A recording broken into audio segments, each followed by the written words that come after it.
The Fall Adult Education Manager Meeting for 2020. Day 1 of 2. Today is Wednesday, November 18th, 2020, and I hope you're all having a great morning. So now I'd like to encourage our adult education team to introduce them each other. I'll start. My name is Brad Haskamp. I'm the Interim State Adult Education Director at the Minnesota Department of Education. Jody, would you like to introduce yourself? Good morning, everyone. Welcome and thanks for being here. I'm Jody Versa. I am the Program Quality Specialist on the team. Thanks, Julie. Good morning, everyone. I'm Julie Dinko. I'm the Transition Specialist at the Department of Ed. And Sherry. Hi, I'm Sherry Eichinger with Administrative Support for ABE. Excellent. Astrid. Good morning, everyone. This is Astrid Leiden, and I am the Professional Development Specialist with the team. Great to have you all here today. And Alice, I don't believe Alice is here. Alice, are you here? Alice is our amazing GED records specialist, offering a lot of administrative support and really one of our big faces to the public from our office and our team. And Todd. Hey everybody, Todd Wagner here. I am sort of now the part-time utility infielder supporting the MD ABE team. And Todd, we're so happy to have you back joining us and lending all of your expertise. And it's really hard to limit your expertise in one area. So you've been helping in many different ways, and I really appreciate that, Todd. Okay. As we get started, one thing about our team that I want to note is we want to wish a special congratulations to Sherry from our team. Sherry is retiring on Tuesday, December 8th. I'm sure many of you have seen her name time and time again and heard from her many times. She's been very visible on our team as our main email contact and as our events specialist. Sherry especially loves to organize events and say hi to each and every one of you. We really want to thank Sherry for her decades of service to adult education and to the Minnesota Department of Education. Sherry, you've been such a kind, supportive force for our team, and you've really helped keep us together logistically, and at times you've helped keep our sanity together. And I really appreciate all that you have done. Sherry, would you like to unmute yourself, and if you can, turn on your camera and tell us a little bit more about your retirement plans? Hi, thanks, Brad. Can everybody hear me? Yep. Oh, good. I don't know if I got the camera on. I'm having a hard time finding the right button, so I will just talk. I'm sorry. I just want to ask, hoping that everybody is doing well. I got to say, it's been a pleasure meeting and getting to know all of you through the years. You've all been so kind, and I miss seeing you. And I'm sorry we're unable to all be together today in person, but I understand we need to stay safe. And I would like to thank all of you for your hard work in providing all the wonderful services you bring to adult education. I'm still getting used to that. I'm used to saying adult basic education, but I guess my first few days in retirement, I plan on just taking a few days as it comes, just sleeping in and do whatever. After that, I've got so many projects in my house. One is I bought new windows last year and I need to stain the frames. So that'll keep me busy for a while. And I've got so much cleaning out to do in here. So the winter months will probably be a good time to do that. And so then I'm hoping to do a little traveling later on. Before we went into being shut down, some friends and I talked about going somewhere warm like Puerto Rico or St. John's. So maybe in 2022 that'll happen. I'd also like to go back to Hilo, Hawaii and visit my cousin Tom, who's been living there for several years now. And then I have a friend that has a condo down in Santa Fe, New Mexico, and invited a few of us to come down and visit when it's safe to do so. And I'm also hoping to take some golf lessons to improve my golf swing, as that's not so good right now, and maybe possibly join a golf league next summer or the summer after. And just, do volunteer work down the line and I'm trying to get back to crocheting. So hopefully I'll get more time to do that too. So again, I just would like to say thank you to all of you for everything and wish you good health and happiness now and always. And so Brad, I guess I will turn this back over to you. Thank you, everyone. And thank you, Sherry. And we hope that you have just an amazing retirement and that you're able to travel and do so many different exciting things. And we're really going to miss you on our team. And but I look forward and hope to see you at happy hours, if nothing else. Well, you know I'll be there. And for those of you that don't know Sherry, one of the other things that we'll always remember Sherry for is just that her frustration with traffic in the winter and the roads in the winter. And so it's we've all kind of seen it as slightly ironic that this winter that she's retiring, that's the winter that we at the Minnesota Department of Education will be working from home the entire winter. But I'm sure, Sherry, you're going to have a wonderful retirement, and we look forward to hearing about all of your adventures soon. Thank you, Brad. And I'm going to miss all of you. I'm excited for retirement, but I'm going to miss all of you and my MDE, ABE group. You know, you've been wonderful. So thank you. Thanks, Sherry. Through the course of today and tomorrow, we have some main agenda points for you. Today, between now and noon, we're going to not only welcome and get started, but we're going to talk into a big discussion about fall programming. And then we're going to talk about student eligibility and distance education.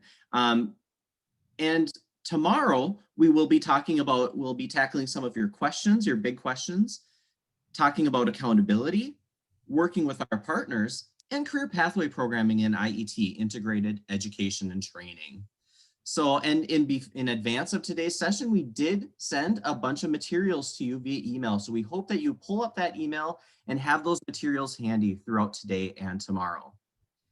I don't know about you, but many of you may see that we're trying to evolve our approach. We heard you last year with our fall manager meeting that it was just a lot of information overload and a lot of us talking at you. And so we're trying to evolve our approach and our work together with you. So one thing you'll have seen, we've created more frequent webinars over the last year to talk with you more and to make sure that it's not too much of an information dump at one time. We're trying to also break today's meeting into a virtual meeting of 2 partial day sessions instead of a 1 full day session. We've also built in breaks throughout the day, throughout both sessions. And we're building in more conversations so you can share your questions and ideas, not only with us, but with each other. Sometimes that's really more valuable than just always having large group discussions. And you'll see that throughout today and tomorrow, we'll be using Google Docs to take notes and to collect some great ideas in our breakout sessions. So I hope that you enjoy this evolving approach so that you're not bored like the person on the left, or that your head doesn't feel like it's going to explode at the end of the day like the person on the right. So I hope you enjoy today and tomorrow. As we get started, one of the things we wanted to share with you is a chance to revisit our collective charge. We shared this collective charge during Summer Institute. And during Summer Institute, we reminded our programs that we're going through a transformation as a system and program by program. And growing with a focus on what the most effective services can be to adult education students. And so as we look at what this transformation should look like, we're looking at how we can explore why some potential learners are underserved in adult education and find ways to serve them. We see you building more flexible programming models that includes in-person, hybrid, and distance education to help serve people better and more effectively. I see you integrating adult academic, employability, technology skills, and standards into your instruction. And definitely we're building a lot of our own technology skills and providing additional technology access to our students. And I see you offering more diploma options, certificates, career-focused credentials that students and adults need to move forward with their life goals. And so we've seen a lot of work on these solutions at the state level and at the local level. So let's talk through those a little bit more. We see a lot of progress. First off, in terms of those underserved in adult education, there's a statewide equity committee that is forming through the Professional Development Committee talking about equity issues. And we see a lot of your local equity efforts through the narrative and through your conversations with us, really exploring who is underserved in our program and how can we serve them better. So and at the state level, we're looking at how can we make our system better and more effective and utilize an equity lens. We see that flexible programming models in many different ways. The distance learning team, they have projects during this fall, during this hiatus, where they're not proving any new DL platforms, and they're building things like teacher verification models and increased capacity for distance learning approval that they'll be able to launch next year. Local programs, we see you implementing distance learning. You started at an intense pace, and now you're building more sustainable distance learning programming. And we see a lot of computer-based test distribution getting started and exploring at your end. We've purchased at the state level through Southwest ABE computer-based tests, and those will be given or distributed to all of your consortia over the course of this month and next month.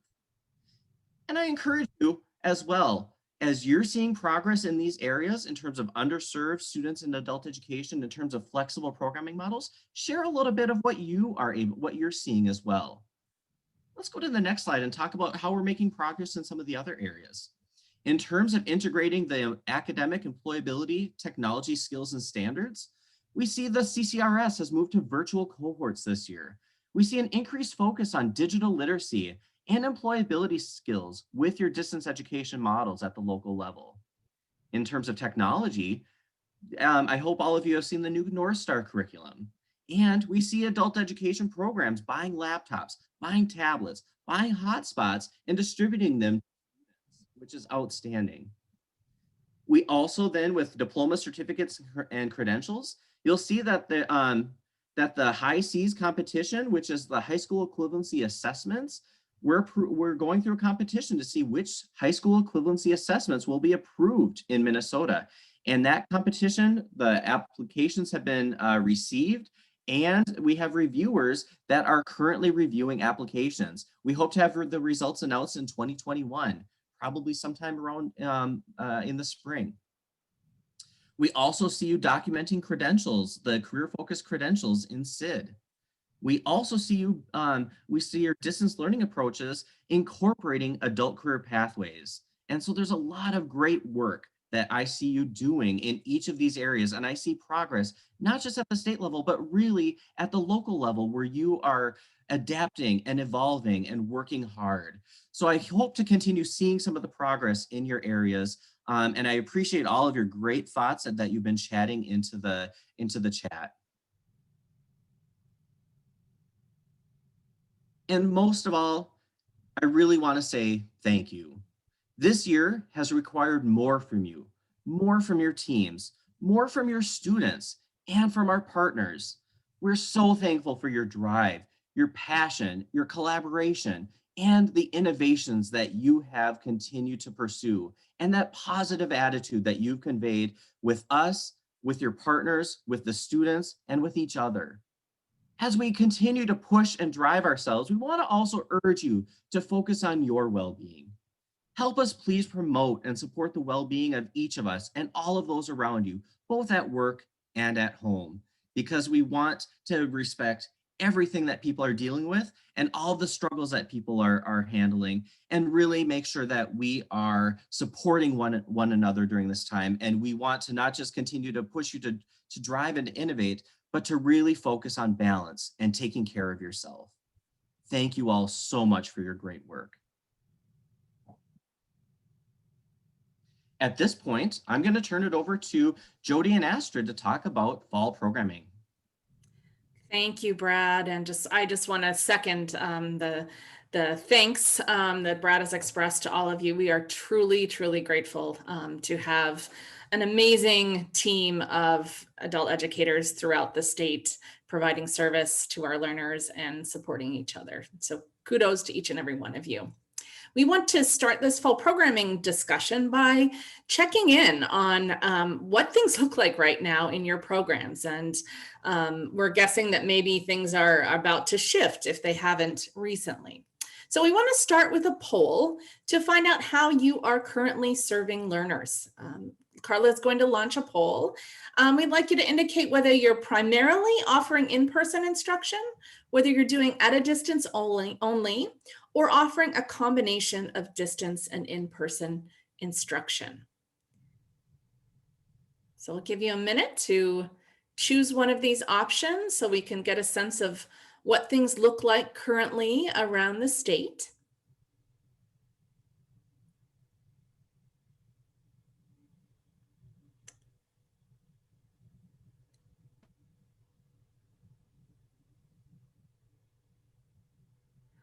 Okay, Carla, let's go ahead and show the results of that poll.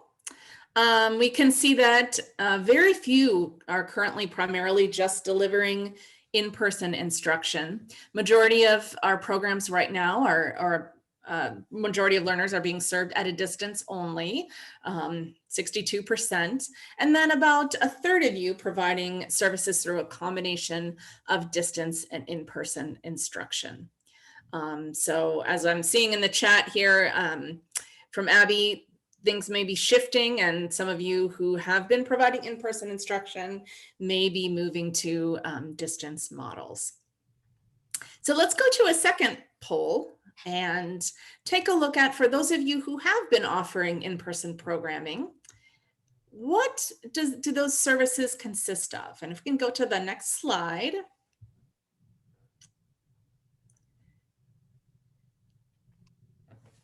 So if students are coming into your site, what are they coming in for? Are you doing intake, navigation, distributing technology, materials, or instruction?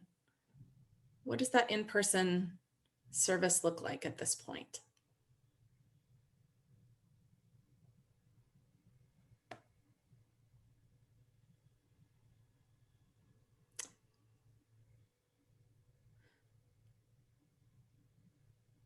So it looks like maybe there's an issue with the poll and you can only choose one.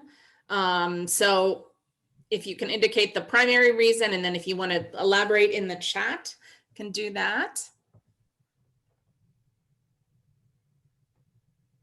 Okay, Carla, let's go ahead and show the results. So it looks like one of the main reasons that students may be coming into your site is to pick up technology. And then we also see that quite a few who are doing in-person are using that time for intake and orientation. And then a few programs also doing some one-on-one or group instruction. So thanks for responding to that poll. Let's go ahead and close that. I think that's helpful to get just a snapshot view of what type of service is happening in the state currently as we move into some breakout discussions. So let's go on to the next slide. At this point, we are going to move into some breakout groups. We want to give you some time to talk with each other around some of the key issues and challenges that you are grappling with currently. We know that one issue that has come up in past webinars are questions around staffing and scheduling as you've moved to more remote instruction delivery, distance education. How are you making decisions about staff hours, staff work assignments, scheduling, and what solutions or agreements have you reached? And then also, what are some of the other big challenges that your program is facing right now? And then what resources are you aware of that might help address those challenges? We are going to put you in breakout rooms. You're going to have about 20 minutes in that breakout room, 18 minutes and then a 2-minute warning. Because that time will go quickly, we are asking, once you get into your groups, to please assign a timekeeper to make sure that you're able to hear from everybody and get all of your ideas and challenges documented. We're going to have you work with a Google Doc, and I'm just ask Brad to please put in the chat the link to that Google document. Jody, if you could please go to that Google document now so we can show people how that is going to work. So we're going to ask you, when you get put into your breakout, you want to pay attention to which breakout room number you are in. And if you can scroll down, Jody, each one of your breakouts is going to have a spot here to document the challenges, solutions, and resources that are shared, and ask you to document which folks are in your group.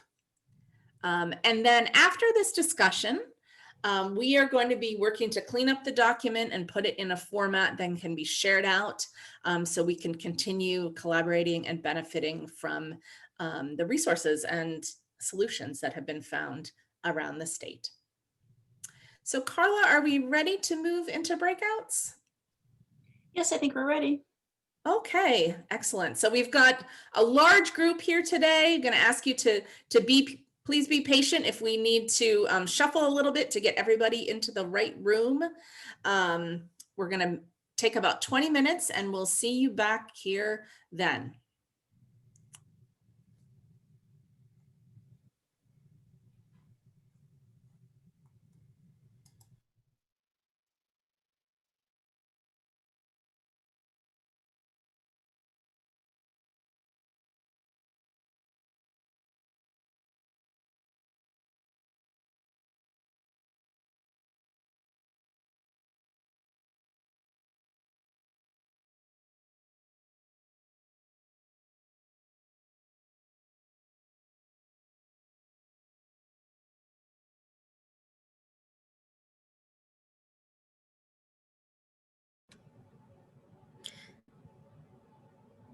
Carla, can you hear me? Yes. Am I the only one in this group? I just, No, it looks like we've got about 22 people still in this main okay, group, Carla. Yeah. all right. Should we pause recording right now? Are on their way back into our main room. We'll give people just another minute or two to find their way back here. Welcome back, everybody. We'll just ask you to, during this large group time, keep your video and microphone turned off so that we're able to see our interpreters. It looks like there was some excellent sharing happening in your breakout rooms. We just want to emphasize that we believe that you are each other's best resource. There's some great thinking and problem solving happening out in your programs. So we'd like to ask you this afternoon, if you can find a few minutes to revisit this Google Doc. If there are any other questions, resources, strategies, anything that you've found to be helpful, or any burning questions that didn't get documented, please go back to the shared document and document those. And then what we're going to do over the next week or so is clean up the document, get it into a format that is easy to read and share, and we'll be sending that out to everybody. We welcome any ideas, resources, suggestions. We'll also be turning back to this document to identify key questions and issues to explore in upcoming webinars. We'll just remind everyone again to please make sure you are muted and turn off your videos. Thank you so much. We want to take a couple minutes now to make sure that you're aware of a variety of resources that might help you address some of those challenges that came up in your discussions. I know that some of you were able to attend the statewide Fall Teaching and Learning at a Distance conference at the beginning of November. This was an event that took the place of our regionals. It was a statewide conference, and we had a variety of excellent sessions. Jody is going to go to the flyer for this event, and Brad has chatted it out in the chat box. Even if you were not able to attend the event, want to make sure that you are aware that you can access the resources. So using this event flyer, you can find the participant materials folder. So all of the slides, handouts, resources that were shared during those sessions are in that participant materials folder. And then as you go through the flyer, you can get to links for the recordings of each of the sessions. So there were some excellent sessions led by your colleagues that will help you address some of those challenges. So let's go back to the slide. You can see some of the things that we think might be of particular interest. looking at using volunteers in the virtual classroom, strategies and resources for teaching digital literacy skills, methods for addressing burnout for staff and students. We had an excellent panel of managers talking about how they are supporting learners in accessing technology, an overview of choosing a distance learning platform, a discussion around in-person programming, and then a one-on-one session on the next steps for getting your online testing up and running. So we hope that you'll go back and visit those resources and recordings. Let's go to the next slide. Also want to make sure that everybody, again, is aware of where you can find distance learning resources. Currently, the website mnabe-distancelearning.org is where you can find information about all of our approved distance learning platforms, as well as FAQ and different resources. Just a heads up that in early 2021, those resources are being moved to a more streamlined section of the Literacy Minnesota website. There will be an automatic redirect, and we'll also make sure to let you know when that change takes place through the ABE Connect PD newsletter. Also want to note that we are currently in a pause on approving new applications for distance learning platforms and teacher-created courses. That pause will continue through early March, and the distance learning team will begin accepting new approvals again on March 1st. We do have over 40 approved platforms currently, and the distance learning team is always happy to help you find something that will meet the needs of you and your learners. And we're currently working on a new process for a teacher verification model, which would provide some training and guidelines so that teachers could count hours for instructional resources that they are creating and assigning to their learners. So stay tuned for more information in early 2021 on that. Another opportunity for you to tell us what you need. We are launching the statewide professional development survey on December 1st. That will be open through December 23rd. And it's going out to all staff. We encourage you, your teachers, your support staff to respond to that survey. And then we'll be using those results to inform the development of our new supplemental service grant RFPs and support network services. So this is another opportunity to let us know how we and the support network can support you. So please do take some time to respond to that survey. At this point, I'd like to invite our colleagues Rob Polasek, who is the training director at Literacy Minnesota, and Kelly McGowan, who's the ABE manager at Metro South, to join us and talk a little bit about some of the ways that volunteers can support our programs at this time. All right. Good morning, everybody. Thank you, Astrid. Thank you for the opportunity to talk about how volunteers can be used in ABE in Minnesota. I think volunteers are a solution to a lot of the challenges that we brought up in the chat a little bit while ago, and as we face going forward. So I'm Rob Polasek. I'm the training director for Literacy Minnesota, and in a couple minutes, Kelly McGowan from Metro South ABE will speak for a little bit about using volunteers in her program. Literacy Minnesota, we are a statewide nonprofit organization that does a lot for literacy, and one of the things that we do is support the use of volunteers in Minnesota ABE.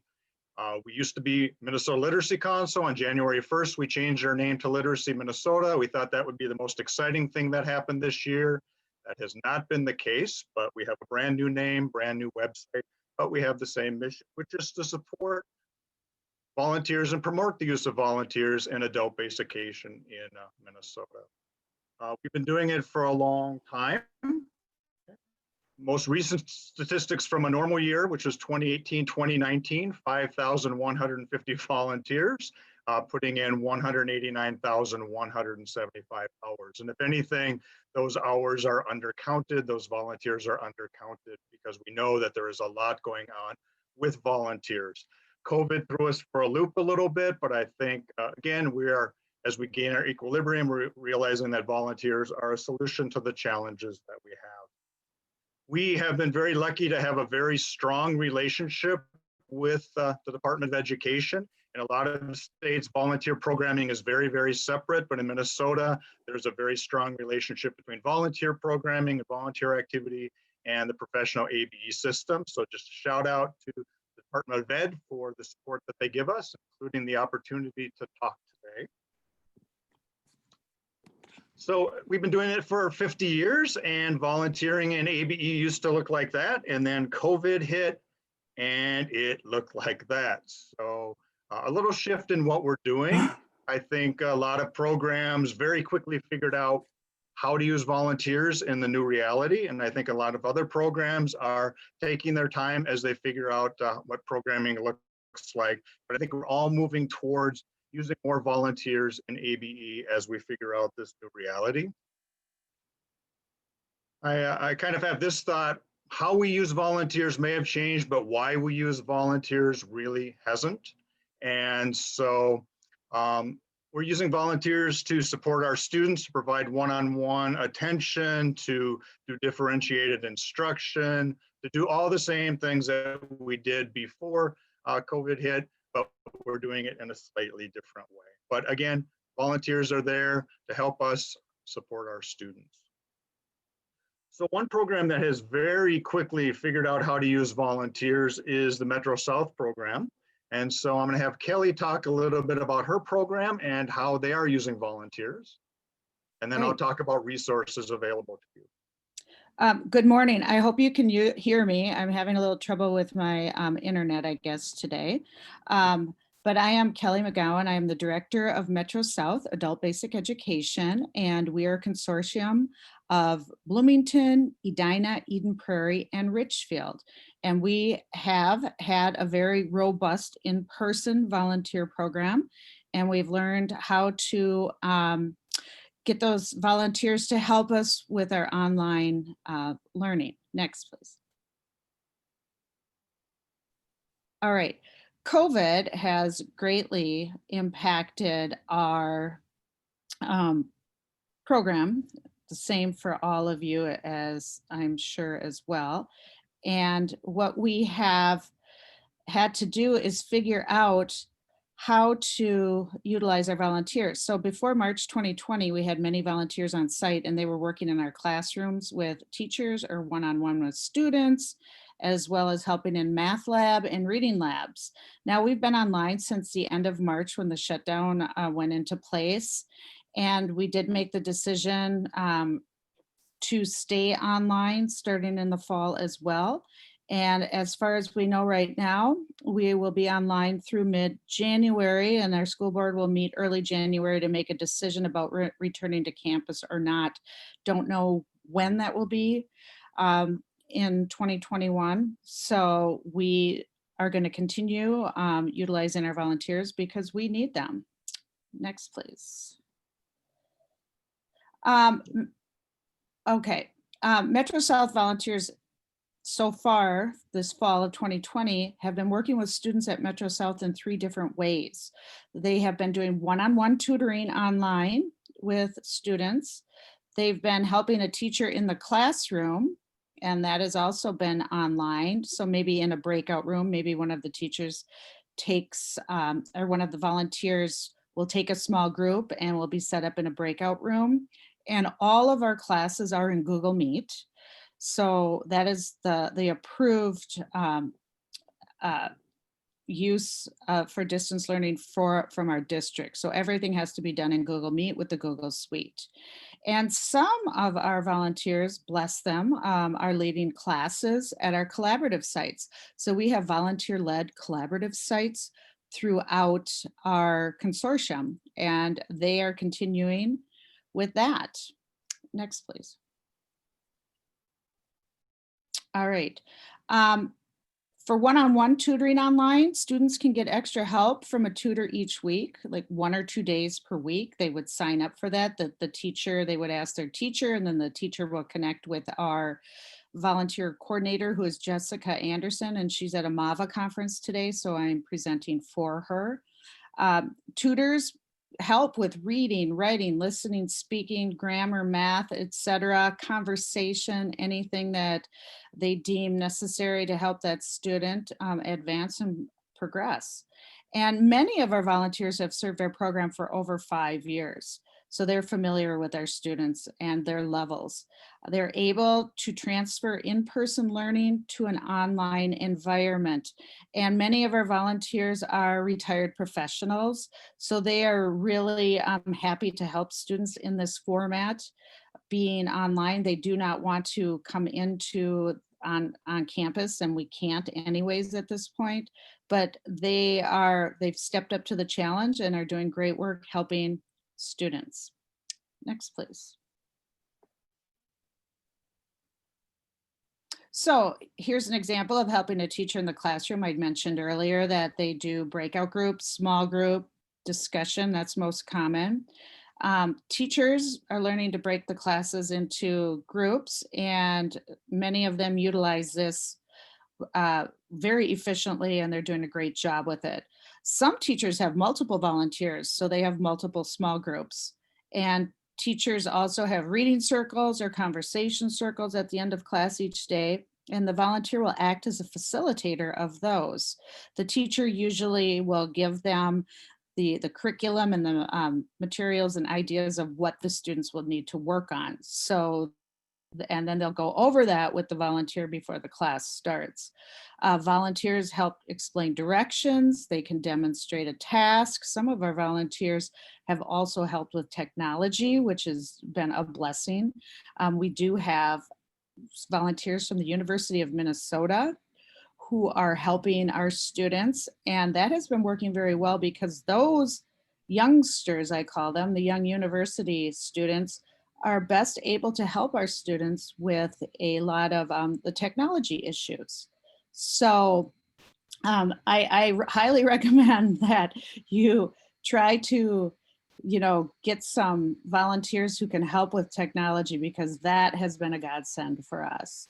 And then volunteers will also, they've become very well versed in watching the chat box, and they can help with technology through the chat box. And teachers always show the students how to use the chat box, because that is just one tool that is helpful for students and teachers, and it helps the teachers check for understanding as well as the volunteers.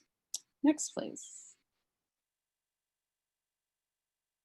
And then I mentioned that some of our volunteers actually do lead a class, and I can think of one of our volunteers at Centennial in Richfield is a retired teacher, so she does an excellent job. She leads the collaborative site class, and she is the lead teacher in this instance. And sometimes she does have an assistant teacher as well, and they work together to teach online. And they also do utilize breakout groups as well. The Metro South volunteer team helps with the administrative side of the class. They make sure attendance is taken, and they also make sure the calendar is set.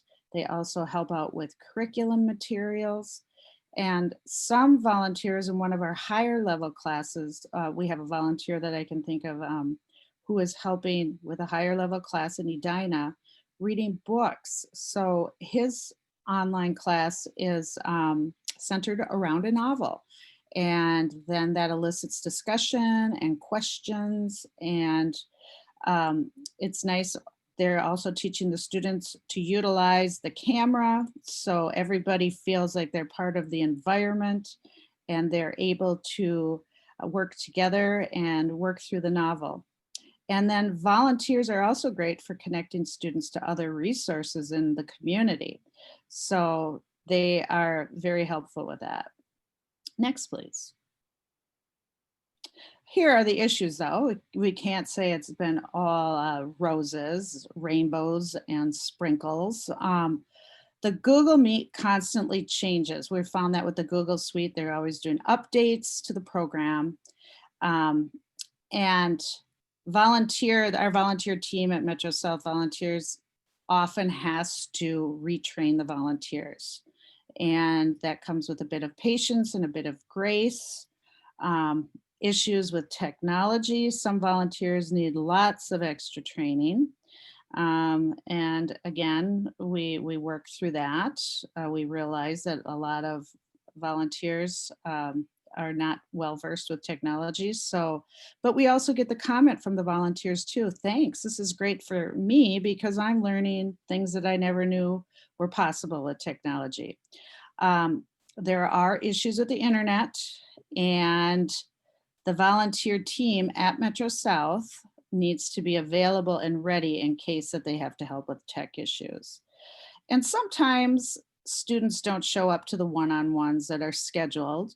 And that is sometimes a problem because a volunteer may be waiting in the wings, waiting for the student.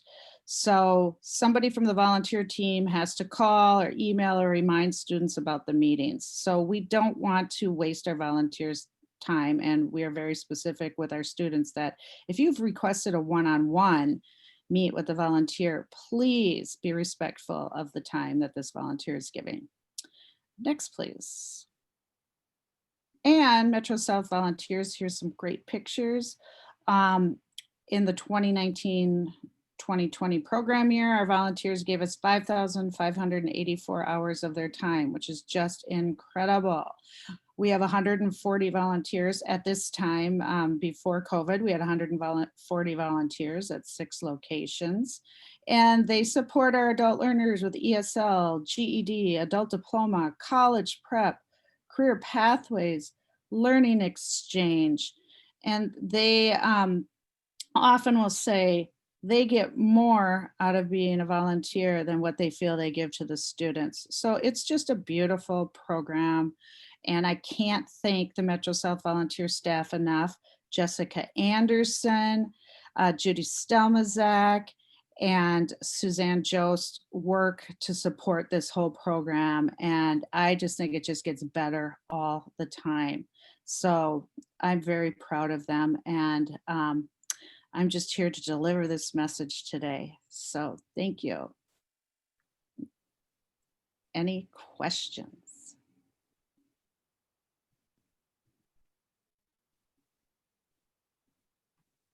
All right, thank you so much, Kelly. Absolutely. Again, for the work you do and for being the quick thinker and switching over from being in person to remote. Yeah. Just want to talk about some of the support services that Literacy Minnesota provides. We've been quickly trying to develop materials and training and support as the field figures out how they're providing services to students and how volunteers can support them. Encourage you to go to our website, beautifully redesigned. So it's literacyminnesota.org. One of the services we provide is volunteer referrals. So we're a clearinghouse for volunteers who are looking for a place to serve. I think in the last few months, we've really focused, our programs have really focused on getting the volunteers who are already in the program up, switching over to online platforms. But I think now we're seeing a lot more new volunteers. Whenever there's a presidential election, there's always an uptick in volunteers come January. So we'll probably see more people. So if you're looking for volunteers, please let us know. We also have volunteer training. We've jumped in and come up with some trainings to help support volunteers who are out there working.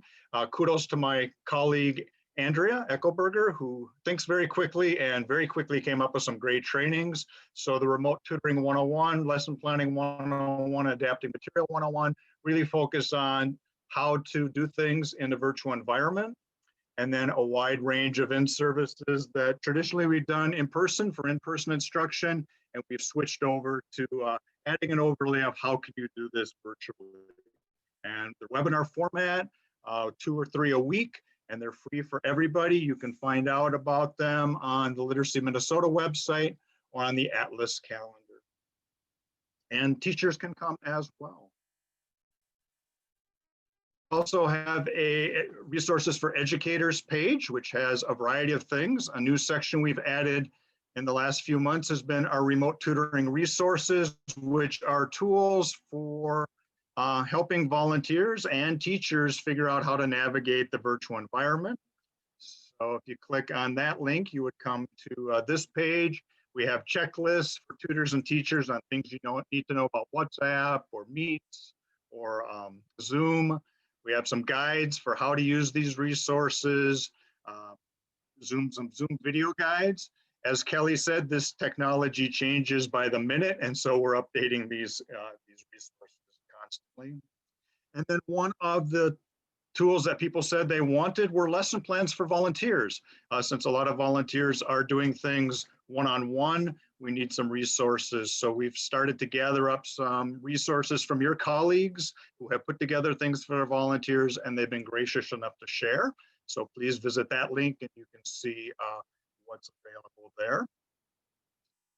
And then I just wanted to point out one more conference. I think the last of the conference season will be December 4th. It's the Volunteer Management Conference. So it's a day-long conference totally focused on issues of using volunteers in ABE programming.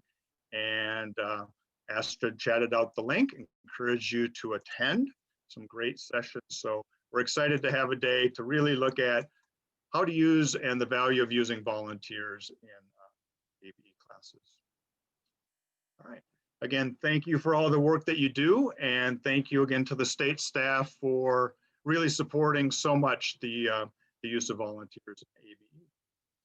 And I'll pass it back to Astrid. Great. Thank you so much, Rob and Kelly, for sharing those excellent resources, really practical ideas for ways that volunteers can support your programming and your learners and your teachers. We know that this is such a challenging time for everybody and everyone's trying to juggle so much. So if we can bring some extra hands and brains on board to share the load, I think it will be a really positive thing for everyone. And I hope that you'll take the time to check out the schedule for the volunteer management session. Always a great array of really timely and practical sessions. So hope to see a lot of you there. I think it's time for a break. We are going to take 10 minutes. Great. Thanks, everybody. All right. So we wanted to take some time now to dig into an issue that has been coming up a lot in the last few months, and that is around distance learning and what implications that has for student eligibility. So our office is really working on thinking through this particular issue and putting together some guidance for you. We are working on a document, on a statement that would summarize our guidance for the field. And we have a draft version of that, and it was one of the materials that was sent out via email yesterday. There's also a link to it here. Brad put that link in the chat, so definitely feel free to take a look at that document. We will just acknowledge that what we are trying to do with this statement is to really think through the practical details and ins and outs of our current scenario, because truthfully, state statute and current policy do not address all of the intricacies and the realities that we face right now offering ABE during a pandemic. So while I know many of you have reached out to us asking specific questions and really hoping for specific black and white answers, I think unfortunately we have to acknowledge there's some gray areas that we'll kind of dive into. And we're really looking for your input and your support and your wisdom and your experience as we try to craft some guidelines and guidance that we can all agree to and that helps us best serve everyone across our state. So that's the goal. We're going to take some time now to kind of walk through the issues and then give you some time to talk about it and hopefully get some more input from all of you. So let me just start by kind of framing the issue for us and sort of defining what it is that we're talking about, what it is that we're facing. So now in our last 6 months, we have very quickly ramped up all of our online programming, and thank you and kudos to all of you for the intense amounts of work you have put in to make that happen. One result of that is that it is now far easier for us to serve students regardless of where they are physically located. So this is bringing up questions. Some of the questions that we've gotten in our office that you are all maybe asking each other, the students are asking you, intake staff are asking you. Questions about, can we serve students who live outside of our consortium? Can we serve students in another state? What about students who are traveling? What about students in other countries? So those are the questions that we're thinking about in this moment. And as we consider those questions, I want to start by sort of laying some of the background and some of the groundwork. So as you hopefully know, as a system, we are funded to serve the state of Minnesota. So both our federal ABE funding and our state ABE funding are really designed to serve our communities here in Minnesota. And the majority of the consortia, the ABE consortia across the state, are funded to serve a specific geographic area as defined by one or more school districts. School districts have geographic boundaries. We do have a couple of consortia that serve special populations like Think Self, which serves our deaf and hard of hearing ABE learners, and the Department of Corrections that serves learners who are incarcerated in state correctional facilities. But for the most part, the bulk of our system operates by focusing or serving on a particular geographic place as defined by school districts. So currently, when we think about state statute and ABE policy, there is no residency requirement in any of those rules or regulations. So there's neither permission nor prohibition about where a student must or must not be living in order to access ABE services. A little more info about this, and just thinking about, sort of historically up until now, some of the implications in terms of ABE services. Of course, we serve learners all over the state all across the state of Minnesota. Also, it is also true that ABE consortia that are located near a state border are often serving individuals who live outside of the state. This is the image, the map that you see here shows the Vista Center for Education, which is in Moorhead, which is the largest ABE site in the Moorhead Consortium, and that the squiggly gray line is the border between Minnesota and North Dakota. And so that program serves many individuals who actually live in Fargo, because it's really one sort of extended community, the Fargo-Moorhead area. So that's historically always happened, and we've considered that to be, a perfectly normal and acceptable scenario. Another scenario that happens, especially within the Twin Cities metro area, is that we have a particular consortium that serves a student who actually resides within a different consortium. Like, for example, the Hub Center is one of our biggest physical ABE locations in the state on University Avenue in St. Paul. And there very likely is a student who attends class at the Hub Center who actually lives in Roseville. This is not that far away. Roseville has an ABE program, and Roseville ABE is part of the Metro East Consortium, which is a different consortium from St. Paul. However, we understand that students in the Twin Cities metro area have choices of which location works best for them in terms of where they work, where they live, and a lot of factors. And there's never been any problem with students sort of crossing consortium boundaries in that way.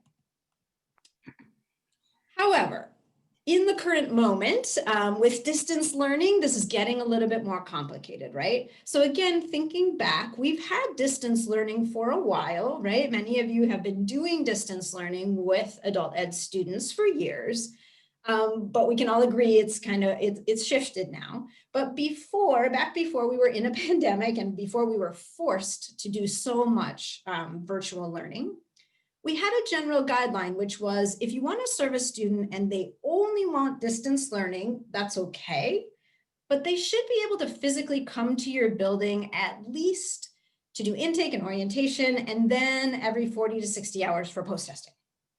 So that was the heuristic in the past. Now we know that in many cases, students are accessing your programming without ever reporting to your building. And in fact, we are all in this moment obligated to provide that possibility for students to the extent that we can, so that students don't have to report to the building so that they can avoid risk of exposure to COVID-19 if they need to. So now we have we're working towards some options. We know some of you out there are working on remote NRS testing, which is fabulous. We know that even if you can't do your NRS testing remotely, there is a workaround in SID where you can put in a test exemption that gives that student a level. So we know that in this moment, there are ways, and they're important and necessary ways to continue serving students even if they never are physically within our buildings. So when thinking about that, first of all, we want to suggest a few questions that you should be keeping in mind if it turns out that through your distance learning programming, you are serving a student who actually lives quite a ways away. So hopefully most of you, for the most part, in your community programs are serving folks in your communities. But if you do happen to end up in a scenario where there are other students interested in classes or joining classes, we suggest asking these questions, thinking about where does this student actually live, what ABE services are available to them there in their sort of home community, and what's a better choice for them? It doesn't make sense for them to attend your program, and it may. Does it make sense for them to connect to their home program or somehow be connected to both? And we don't have a black and white answer for you on that, but we just want to suggest that you utilize the Adult Literacy Hotline on the Literacy Minnesota website to find out about ABE services in other communities in this scenario, and that you just keep in mind sort of the geography of our statewide system and what's best for any particular learner. Another issue that's coming up often, we have found in our current reality, is that you have a current student who is accessing your distance education, participating in class, online and virtually, and that student is moving away. So our thought about that, our guidance at this point about that is that if a student is moving to another state, you ought to do your best with the resources and time that you have to connect that student to adult education opportunities in their new state. Now, that being said, we do think, again, there's kind of some gray area here that it may be appropriate for you to continue serving that student via distance learning even after they move. We're thinking that a reasonable time frame may be up to 90 days. And particularly, you might choose to do that if they're sort of close to an end point in their education, if they're finishing up a particular course, if they might be able to get to 40 hours, and then if you have a way to remotely post-test them, if they're really close to passing the GED, like if they're near any of those endpoints, that would be a reason to continue serving them. You could also continue serving them in the meantime while they're figuring out how to get connected to services in their new community. Another question that's been coming up, we know we have particularly our ESL students who travel around and move around the globe potentially. And so we get the question about, my student is going back to their home country, but they would like to continue in our distance education. So we think that's similar to the scenario of a student who's moving out of the state, except that you're probably not going to be able to connect a student to any other adult education resources if they're moving back to, say, Mexico or China. But again, if they are close to some kind of an endpoint to finishing something, you can consider continuing to serve them for a limited period of time, perhaps up to 90 days. And also keep in mind, in both of these scenarios, where a student is moving out of the state or a student is moving out of the country, if you believe that there is a compelling reason to continue serving that student, And if they are not taking the place of a Minnesota student, you can continue to serve them in your distance education program. But if that's going to be ongoing and indefinite, excuse me, then you need to mark them as non-NRS within SID, which then means that their hours would not count towards funding for our Minnesota ABE system. So those are some guidelines we'd like to suggest and offer for those scenarios. And then I just want to recognize that mostly what I've said so far sort of refers to our general core kind of bread and butter programming, like adult ESL or GED prep. However, we also want to recognize in this moment that there is an opportunity here as we are developing a lot more capacity to deliver online instruction. We have an opportunity perhaps to offer some more specialized or career-focused programming online, and that way to be able to convene a larger cohort of students if we can do it online and students can join from across different consortia or even from across the state. So I just want to recognize that that is a special scenario and encourage you to be thinking of that possibility when thinking about your career-focused or other specialized programming.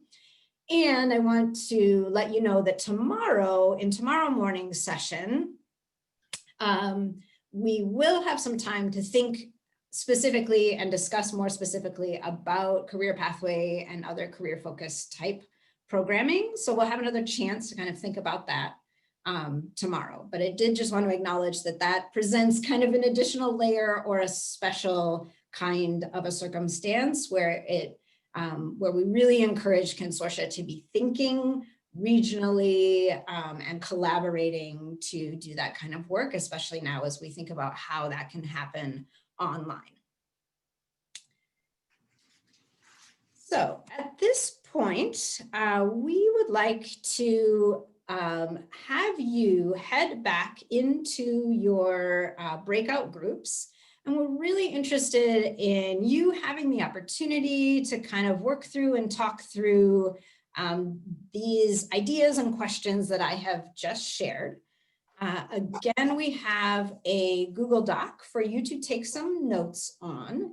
And really, I think to start your conversation, really the first question is, has this type of issue come up in your program? And what's the specific situation and how have you dealt with it? I think that's a really good starting point for the conversation. If this really hasn't come up in your consortium, you could also consider these examples that we have here. All 4 of those examples are questions that have come to our office within the last couple of months from some of you out there in the field. So we are really interested in your input. I see there may be a little bit of conversation or questions in the chat, and I really encourage you, whatever questions and thoughts you have at this moment, to be talking about those with your small group for a little bit. And then after we come back from breakouts, we'll have a little bit of time if we have follow-up questions and to kind of get some sort of the big response and big picture of what you were all thinking in your groups. So I think at this point, we are going to split out into breakouts again. Originally, we had said 20 minutes, but we're a little behind where we wanted to be. So I think we'll shoot for 15, if hopefully Carla can make that work. Yep, I've got it set for 15. Great. So link to the Google Doc is in the chat. And when you're ready, Carla, I think we can send everybody off into your breakout groups, and we'll see you back here in 15 minutes.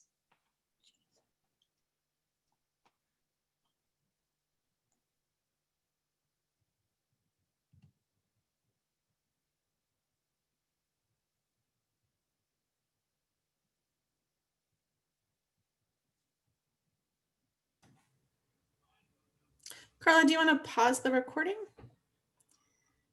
everyone from your group. Just a note, when you pop back in, it may automatically turn your camera on. So go ahead and turn your camera off just to conserve bandwidth and make sure we don't have any audio issues. Nice to see some of your faces for just a second, but please do make sure that you are muted and your camera is off for now. All right.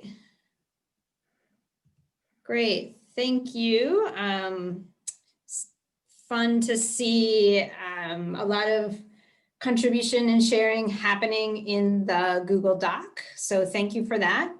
We do want to take some time now actually to try a little bit of a large group share out. We have a pretty big group to make that happen, but we want to give it a try.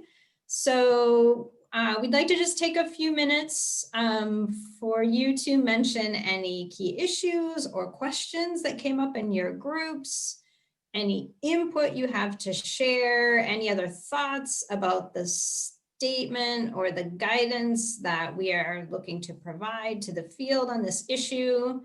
And you can certainly share thoughts or ideas or questions in the chat at this point. So go ahead and do that if you'd like to. We'll also, since we have a little bit of time, if somebody has something that they would prefer to unmute and share with the group, we are open to that possibility. You can use the controls to raise your hand. And then when we call on you, you can unmute yourself and share. But yeah, we are interested. Any key issues, sort of pressing questions? What input and information do you all have as we try to craft guidance on this issue for our field?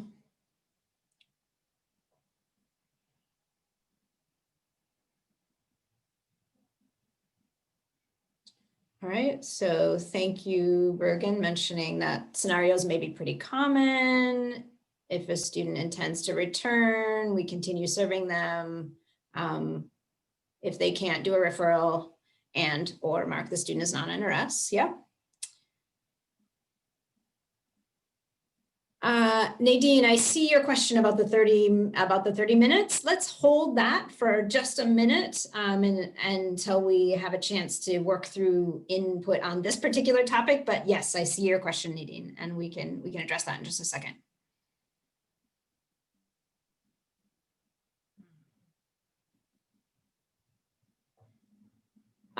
Question about what do we do if students don't report their actual home addresses? Minnesota students have families in other states who want to come. The family members might just give the local person's address. How would we know?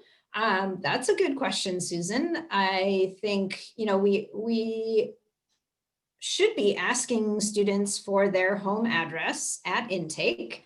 I don't believe we have any obligation to verify that. I think we would accept the address that they give us. So I guess in that scenario, if a student really does give a home address in Minnesota, I don't think we have any further obligation there. However, if you find out later that that student is actually physically living out of the country, then I think that you would need to act on that knowledge at that point.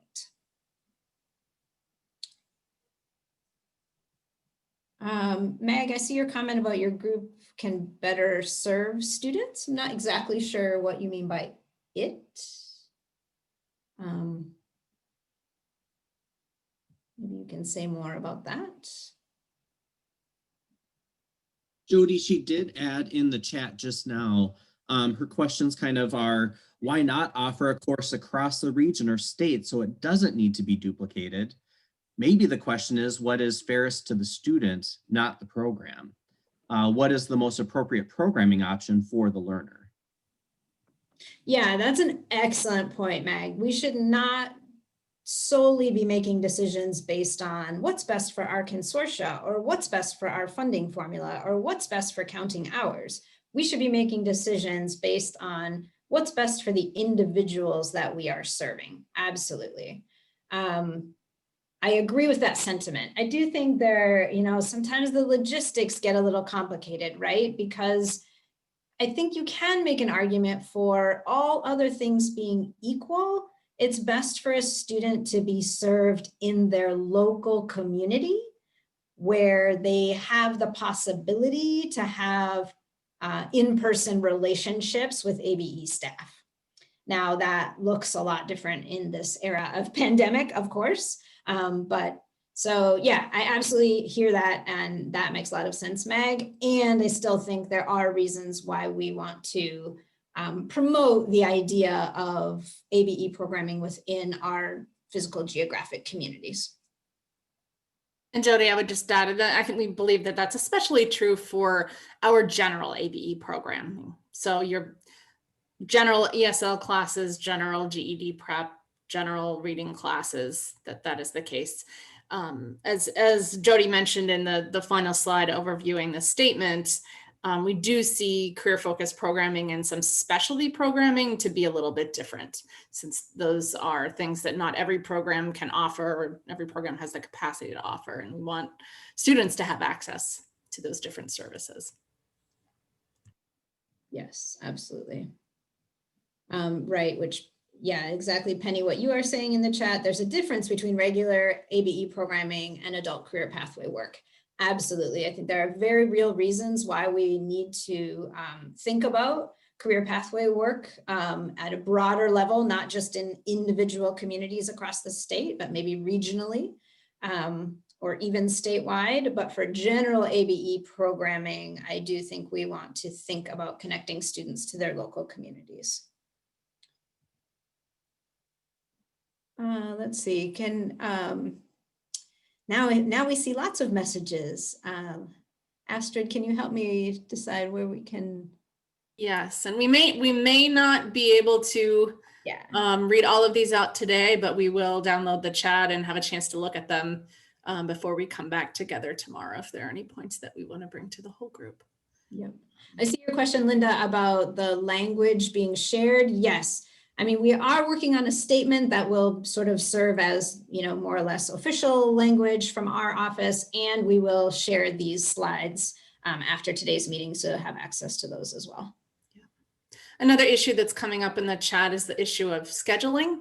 Yes. So it may be that the Students Home Consortium does offer the programming that they need, but not at a time when they can attend. So for example, if students need evening programming, but that's not offered through their home consortium, there might be reasons there that they would want to attend a different program. Absolutely. And I think that gets back to Meg's very good point of that. Yeah, if a student can access some programming online through a different consortium that serves them better than what's available through their local consortium, there's absolutely a strong reason and argument to do that, including, I would say, schedule is one of those reasons.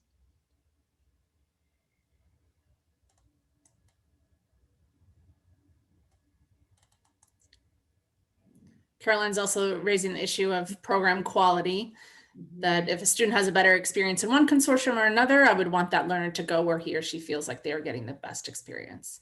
But we shouldn't be in the business of purposefully recruiting outside our boundary areas. Yeah, agreed, Caroline. I think we should continue to think of ourselves as, for the most part, serving our local communities. And we just know that we have sort of expanded our capacity to serve those local communities in a new way in this moment. Thank you to everyone who is contributing in the chat. There's a lot of things here. Trying to read through them and see if any of them are specific questions that we can answer. I agree with you, Scott, that we should always communicate with the ABE consortia and programs around us, even though sometimes those discussions can be difficult. Yep, we recognize that. Sometimes there can be a little bit of sort of turf issues, But we really want, we really are promoting the idea here of we are one statewide system and we need to collaborate with each other to serve all of the individual learners across the state. So yes, please do communicate with each other around these issues. Mag, what if other states realize they can enroll students from Minnesota? I don't know. That's a good question. I think honestly, our adult education system here in Minnesota is more robust than in many other states. I actually think that the opposite is more likely. I think that it's more likely that students from other states might realize we have sort of more extensive adult education opportunities here in Minnesota and want to enroll with us. Yes, yay, Minnesota. All right, thank you everyone so much. We will definitely be looking at the chat. We will be looking at the Google Doc. Please feel free to reach out to us with any other thoughts or questions or ideas that you have around this, and just know that we will be continuing to work through what's the best guidance and best practice around these areas. So, yep, in terms of thank you, as I just said, and in terms of a document that we will create, we will, once we have a final version, we will be sending that out to our email lists. So be watching for that from Sherry before she retires. And then we're anticipating that when we do our next web chat in January, this might be a topic that would be a time to revisit at that point. So at this point, we have just a few minutes. We can go on to just some general questions. So I'll start by addressing Nadine's question, and Nadine is not the only one who has asked the question. So and maybe my MDE colleagues can weigh in on this as well. But one thing that has recently happened in our state is that the governor gave the order as a directive to K-12 schools that their teachers, instructors, full-time instructors have the right to an additional 30 minutes of prep time. So our interpretation of that communication from the governor is that it references a state statute, and I apologize, I don't have that up here on my screen, but maybe we can dig back and find it. It references a state statute that has to do with the length of the school year and the hours in a school day and in an instructional position. And those are definitions that specifically apply to K-12. Thank you, Brad. That is Minnesota State Statute 128.41, in case anybody wants to look it up. So in the governor's communication, there is specific reference to that state statute. That statute does not directly apply to ABE. We do not define our instructional years or instructional positions in those ways. We do not use those definitions in 120A.41. Therefore, our interpretation is that that guidance from the governor does not specifically apply to ABE instructors, because ABE instructional positions are not defined in 120A.41. Anybody else from the team want to say anything additional about that? Or any rest of you? I agree with you on that, Jody. That makes a lot of sense. One issue that may come up though is that maybe your teacher contracts do somehow are linked somehow to that. I don't know that that would ever be the case, but there could be some local implications where it would seem like it might apply. But overall, this executive order from the governor, as Jody said, does not apply, and the state statute does not apply to ABE teaching overall. Great. Thank you, Brad.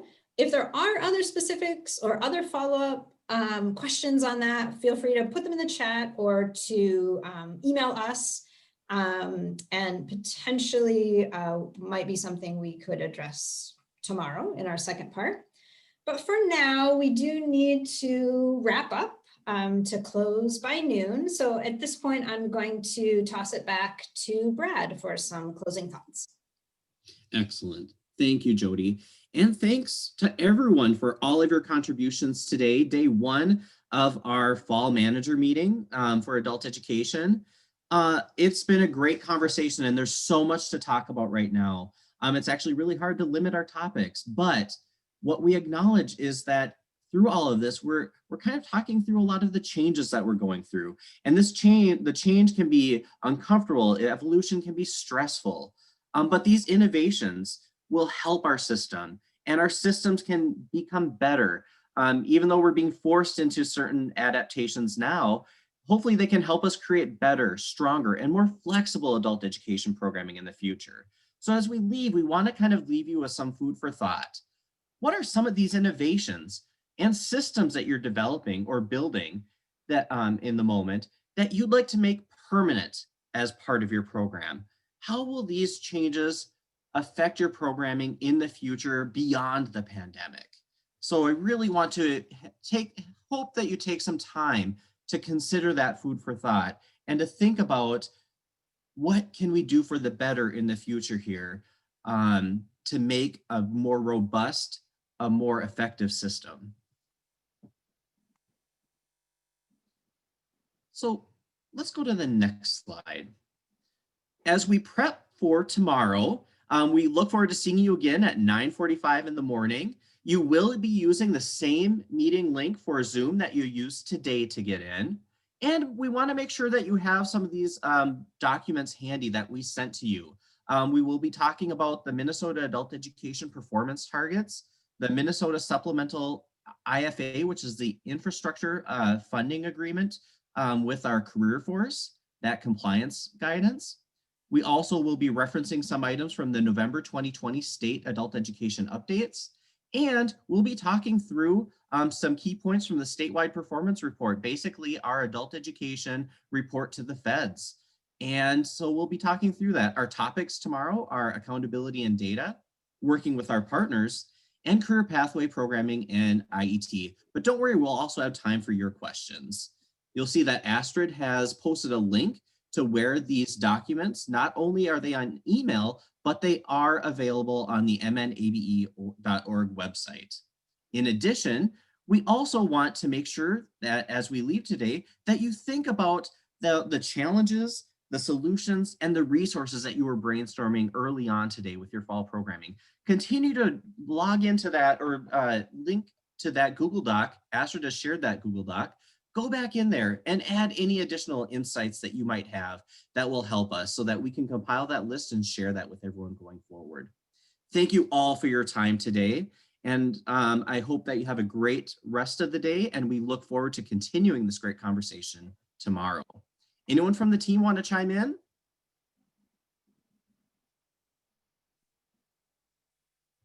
Thanks for being here, everyone. We look forward to continuing our conversations tomorrow.